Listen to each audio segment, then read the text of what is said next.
All right, so we have already established that names with Oluwa in them are not original Yoruba names. I hope you remember that video. It is a very recent development. Christianity and Islam, what we call the Abrahamic religions, introduced that to the Yoruba culture. The link to the video has been provided in the description of this one, so you can go watch it in full. It is just a few minutes long. So, basically, in the pre-colonial Yoruba society, we've never had names with Oluwa in them. Names such as Oluwa Shola, Oluwa Tola, Oluwa Korede, and what have you. Even Olorun was never in our names. We never had names like Olorun Toba, and so on and so forth. But we have always had names with the word Olu in them. We've got original Yoruba names. Names such as Olumide, Adeolu, Akinlolu, Kumolu, and a lot more. These are not the same as Oluwa names. Olumide is not Oluwamide. Adeolu is not Adeoluwa. The Adeoluwa that we have today is a recent development.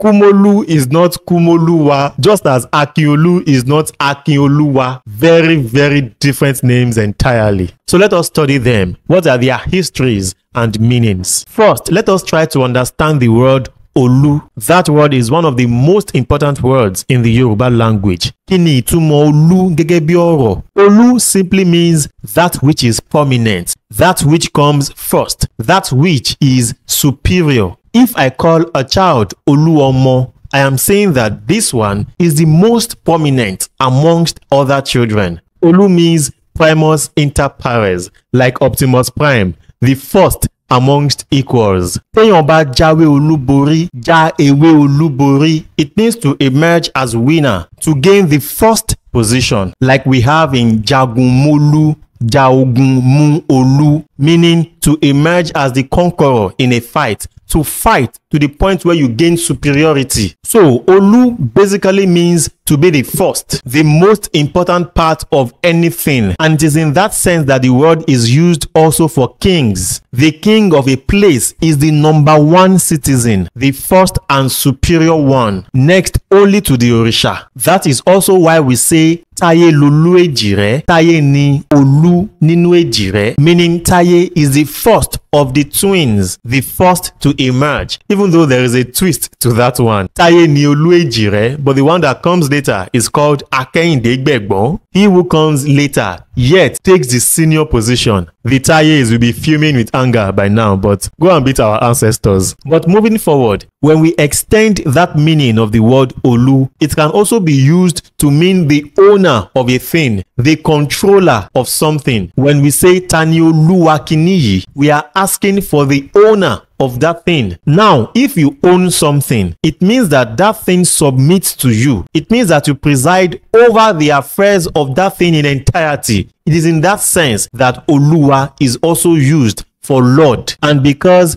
Jesus is called Lord, the word Oluwa instantly becomes popular amongst Yoruba Christians. That was when we started having it in Yoruba names. To identify with Christ as Lord, Christians started substituting the names of the Orisha in their names with the word Oluwa, which gave birth to names like Oluwa Tola, Oluwa Yemisi, Oluwa Shola, and what have you. But originally, Olu in our names talked about different things in entirety. Now, the very etymology of that word Oluwa is still not very clear, because if we say that Oluwa means Oluwa, meaning our Lord, our Olu, why then do we have an expression like Oluwawa? We will deal with that one on another day. Now, because Olu essentially means the prominent one, someone or something superior, that which comes first. In that sense, we can use the word as a general word for the Orisha because they come first. They are above us, even though the relationship is a symbiotic one. Without us, there won't be them. Ajo wa fún ara wa ni. But the Orisha is higher than humankind. Nítorí ẹ̀ la ṣe ń bọ̀ wọ́n. Keep that in your ọwọ́ àlàáfíà. We will get back to it soon enough. Ní báyìí, kí ni ìtumọ̀ Olumide? In most cases, if not all,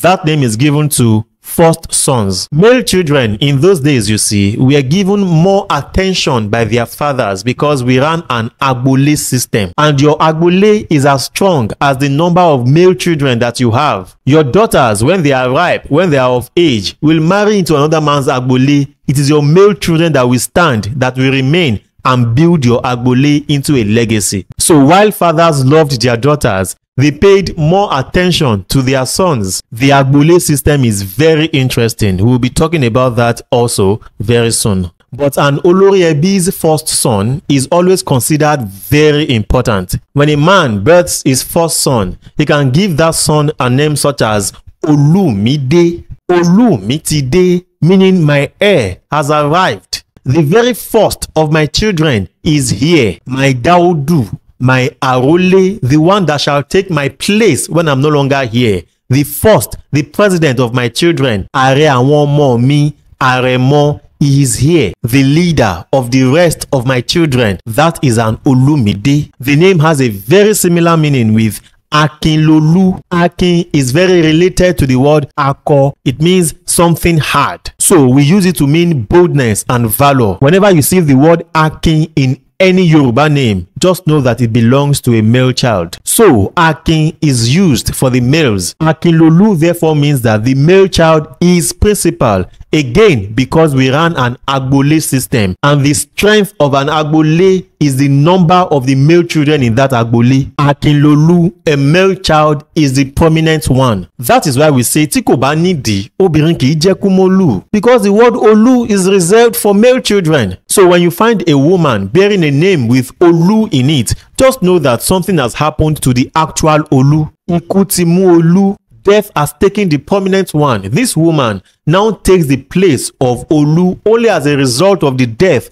of the actual Olu. But Olu can also be used to refer to a father. Examples of that are found in names such as Olufowobi and Adeolu. In the name Adeolu, the Ade is the child and the Olu is the father. In a typical Yoruba setting, in those pre-colonial days of the Agbole system, a man's first son is his crown. Ọmọkùnrin tí a ṣẹ̀ṣẹ̀ bí yìí, Adé ló jẹ́ fún Olú ilé náà. Adeolu, it was never Adeoluwa until the coming of Christianity. Now, back to what I earlier asked you to put in your Ọwọ́ Àlàáfíà, kẹ́ má bàa fi jẹun. We said that Olu can also be used generally for the Orisha. And a good example of that is the name Malaolu. Mú aṣọ àlà fún Olu. Olu here is the Orisha. Orisha ńlá specifically. Ọbàtálá, the Yoruba Orisha of purity and creativity. Malaolu offer the cloth of purity to the Orisha of purity, symbolized by the color white, the white cloth. Moala fún Olu, it is a name with a very rich story behind it, similar with names like Salako and Talabi. We also have another example of Olu being used for the Orisha in the name Shodolu. Àpèjá orúkọ yẹn ni Oṣodolu, and Osho here is a contraction of Orisha Oko. So the name says Orisha Oko di Olu. Orisha Oko, the deity of agriculture, by giving me this child, has become my Olu, has become my principal deity. But even among the Orisha, there is that one Orisha that is specifically always referred to as Olu. This Orisha has many nicknames because we like to always avoid calling his real name. Some of the many nicknames of this Orisha are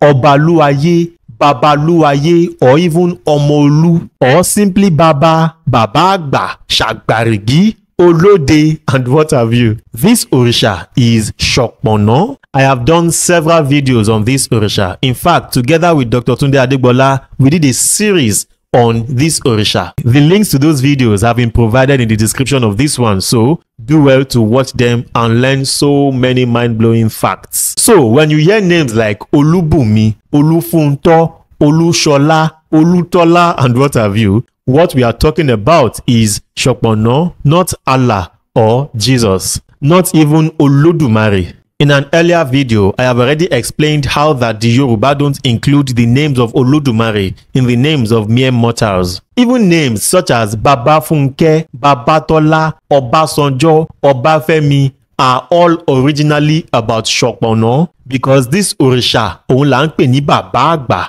òun náà la sì ń pè ní Ọbalúayé gẹ́gẹ́ bí mo ti wí tẹ́lẹ̀. Now there is one more Olu name that I would like us to examine, and that is the name Akeredolu. What does that one mean? Kí ni ìtumọ̀ Akeredolu? That is my assignment to you. I await your answers in the comment section. I hope you have enjoyed this onomastics class so far. As usual, support us by subscribing to our channel and sharing our videos aggressively that the whole world may see what we do. If you would also like to fund our researches or any of our projects, please reach us using this email. Washiri.